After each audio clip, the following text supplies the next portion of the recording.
So I adapted a talk this morning from a talk I'd given back in 2022, and it's on creativity. And I chose this topic because I feel like we need an uplifting topic. I had already planned this topic, and then I, read some of what was in my inbox this morning, and it was an in-depth thing about fascism and etc. And then there was also one, commemorating, or that's maybe the wrong word, the 11 people who were murdered 6 years ago in Pittsburgh during Shabbat morning services. There's my inbox. You have your inbox full of whatever you have that might not be uplifting, might be sort of going in the opposite way. So I felt like creativity is my uplift. So I wanted to talk about my uplift. No, your uplift may be creativity, it may be different, but here we go. So because all those things in my inbox, that's what's sort of going on in the outer world. That's sort of by definition. It comes in from the outer world into the inbox. But we are looking at what we are holding and how we're holding it in our inner world. So, I do really strongly, for myself, I know, and I believe it might be for most of us, we really need uplift right now. I think it's just, these things that uplift us, they're just as real, maybe, well, for our personal selves, more real, it's debatable, than what's in our inbox. And I believe they're very necessary right now as we grow so close to this, well, in my mind, very scary election. So let's talk about creativity instead.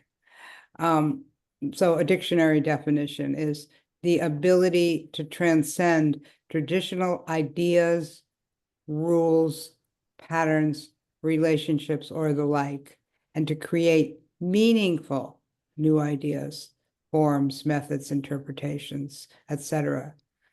Some synonyms are originality, progressiveness, or imagination. Creativity is about exploration. It's about curiosity. It's about trying new things. And that's what we do in reflective meditation. We explore, we're curious, and we see what new things, try new things and see how it works out. And that demands focus. It demands time and a willingness to stay with what area you want to express and grow more creative in. And of course, everyone can be creative. That view that it's for the elite or special or for the artist is, I believe, a very terrible, well, not very terrible, very limiting, let's say, view that many of us learned well. So creativity, I think, might always have a medium. For example, one of my mediums are clay, and I didn't realize that I chose to talk from my watercolor room right now. So I'm looking at all these watercolor paints and paintings. So I love, that's where I get my uplift. But for others, it's something different. It's words, or it's fabrics, or it's, well, words covers a lot of breath, right? It's writing a short story, writing a poem, reading a poem, and being inspired to think differently about it. But in reflective meditation, the medium is the stuff of our inner worlds. That is the area where we're being more creative. And I think that using our minds in meditation in a creative way is maybe really a hallmark of reflective meditation that doesn't maybe not so true with other forms of meditation. And, I suspect all of you who are on the call this morning, we have an affinity to become more aware of our inner worlds. That medium is interesting to us, or I don't think we would have chosen reflective meditation. There's many other forms of meditation, healing, etc. to choose, but those of us on the call, at least for the short run or the long run, have chosen reflective meditation. And again, the medium in reflective meditation is our experience. And the question or the direction is how to become more creative and skillful with the conditions that our life presents to us, the conditions that our life presents to us first in meditation and in our lives. Now, I have all kinds of ideas about like what I'd like to be able to do with clay or what I'd like to be able to do with paint, but the medium directs and limits some of the fantasies, actually, along with my capacity and my knowledge. And I think there's a parallel process going on in meditation and in life. I might have all these ideas about what I'd like to develop in my meditation. You may have all these ideas of what you would like to develop in your meditation, in your life. But really, conditions will both direct and encourage, but also limit what is possible. So I think about, in my experience, a creative process really goes back and forth between learning a certain amount about the craft or the discipline, but then really being able to be free form and let it flow, see what's possible. And meditation is the same. So in reflective meditation, the discipline, like I said, there's a discipline in creativity, and the discipline in our form of meditation is, well, sitting still, being interested, and being gentle. And then the last 10 minutes, the period of reflection and journaling, actually requires quite a bit of discipline and quite a bit of focus. And we always include that. So I think first of all, when we're engaging in a creative endeavor, we need to know the materials we're working with.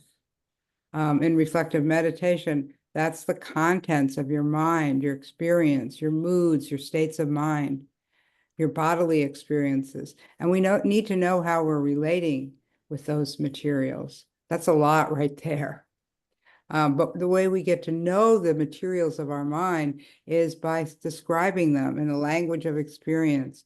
That's what we're doing when we're journaling and when we're talking about our sittings in a conversation with a teacher or a peer. So we really need to get to know the materials we're working with. And then secondly, we get to know the materials by, I already said that.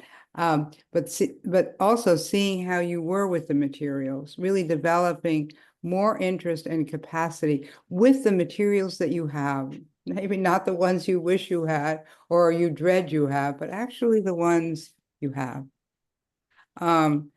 And then learning what you can do and not do.